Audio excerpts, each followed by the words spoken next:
உங்கள் வீட்டில் இருக்க வெள்ளி பொருட்களை ரொம்ப சிரமப்படாமல் சூப்பராக பளிச்சுன்னு 5 நிமிஷத்தில் எப்படி மாற்றலாம் அப்படின்றது தான் நம்ம இந்த வீடியோவில் பார்க்க போகிறோம்.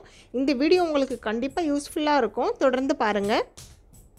இது என்னோடய கல்யாண கொலுசு. கல்ஃபில் நம்ம வெள்ளி பொருட்களை யூஸ் பண்ணிக்கிட்டே இருக்கணும். நம்ம யூஸ் பண்ணாமல் ஒரு 2 மாதம் வச்சோன்னா இந்த மாதிரி ஃபுல்லாக கருத்து போயிடும். இதை நான் க்ளீன் பண்ணுறதுக்கு எனக்கு 5 நிமிஷம் தாங்க ஆச்சு. சமையலுக்கு யூஸ் பண்ணாத பாத்திரத்தில் கொஞ்சம் தண்ணி எடுத்திருக்கேன். அதில் அலுமினியம் ஃபாயிலை 4ஆக மடித்து சேர்த்துக்கிட்டேன். இந்த தண்ணி நல்லா கொதிக்க ஆரம்பித்ததுக்கப்புறமா நம்ம இது கூட 2 ஸ்பூன் அளவுக்கு சோடியம் பைகார்பனேட், சமையல் சோடா சொல்லுவோம் இல்லையா, பேக்கிங் சோடா, அது 2 ஸ்பூன் அளவுக்கு சேர்க்குறோம். அதுக்கப்புறமா சமையலுக்கு யூஸ் பண்ணுற உப்பு 1 ஸ்பூன் நம்ம இது கூட சேர்த்துருக்கோம்.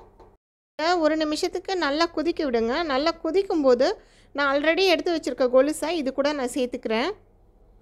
கரெக்டாக அந்த பவுட்ரு போட்ட இடத்துல 2 கொலுசையுமே சேர்த்துக்கலாம். கொலுசு மட்டும்தான் இப்படி க்ளீன் பண்ணணும்னு கிடையாது. நம்மக்கிட்ட வெள்ளி பொருட்கள் ஜுவல்லரிலாம் இருக்கும் இல்லையா, ரிங்கு, செயின், இந்த மாதிரி மெல்லிஸாக இருக்க கொலுசு எல்லாமே நம்ம சேர்த்துக்கலாம்.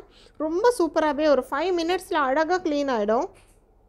என்னுடைய கொலுசில் பின்பக்கத்துலலாம் நிறைய சந்து மாதிரி நிறைய டிசைன்ஸ் இருந்ததுனால நான் ப்ரஷ் வச்சு க்ளீன் பண்ணேன். சரடு மாதிரி கொலுசாக இருந்தால் நீங்கள் ப்ரஷ் யூஸ் பண்ணவே தேவையில்லை. ஜஸ்ட் இப்படி கொதிக்க விட்டாலே போதும், ஒரு எல்லா அழுக்குமே அதிலே வந்துடும். இப்போ உங்களுக்கு பார்க்கும்போதே தெரியும், அந்த தண்ணி கலரே மாறி வருது. அதனுடைய அழுக்கெல்லாம் அந்த கொதிக்கும் போதே தனியாக வர ஆரம்பிச்சிரும். இதே போல் ஒரு 5 நிமிஷத்துலேருந்து 8 நிமிஷம் வரைக்கும் நம்ம இந்த தண்ணியை நல்லா கொதிக்க வச்சிடலாம். கொதிக்க வச்சு ஆஃப் பண்ணிவிடுங்க. ஆஃப் பண்ணிவிட்டு ஒரு 2 நிமிஷம் அப்படியே விட்டுட்டு 2 நிமிஷத்துக்கு அப்புறமா எடுத்து நம்ம வாஷ் பண்ணி பார்த்தோன்னா நம்ம கொலுசு ரொம்ப சூப்பராக பளிச்சுன்னு ஆகிடுங்க. கொலுசை வெளியில் எடுத்து நல்ல தண்ணியில் டேப்பில் ஓப்பன் பண்ணிவிட்டு அப்படியே நான் ப்ரஷ் வச்சு பின் சைடெலாம் கொஞ்சம் வாஷ் பண்ணிட்டேன். ஏன்னா ஆல்ரெடி சொன்ன மாதிரி இந்த கொஞ்சம் மைன்யூட்டான டிசைன்ஸ் நிறையா வரும் பேக் சைடில். இப்போ பாருங்கள் எவ்வளோ சூப்பராக இந்த கொலுசு க்ளீன் ஆகிருக்குன்னு சொல்லிட்டு. வெறுமனே ஒரு 5 நிமிஷத்தில் எவ்வளோ சூப்பராக அழகாக பளிச்சுன்னு புது நகை மாதிரி ஆயிடுச்சு கொலுசு.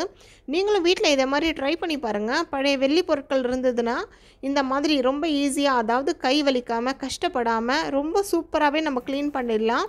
இந்த வீடியோ கண்டிப்பாக உங்களுக்கு யூஸ்ஃபுல்லாக இருக்கும். இந்த வீடியோ உங்களுக்கு கண்டிப்பாக பிடிச்சிருக்கும். பிடிச்சிருந்தால் லைக் பண்ணுங்கள், ஷேர் பண்ணுங்கள், சப்ஸ்கிரைப் பண்ணிக்கோங்க. தேங்க்யூ.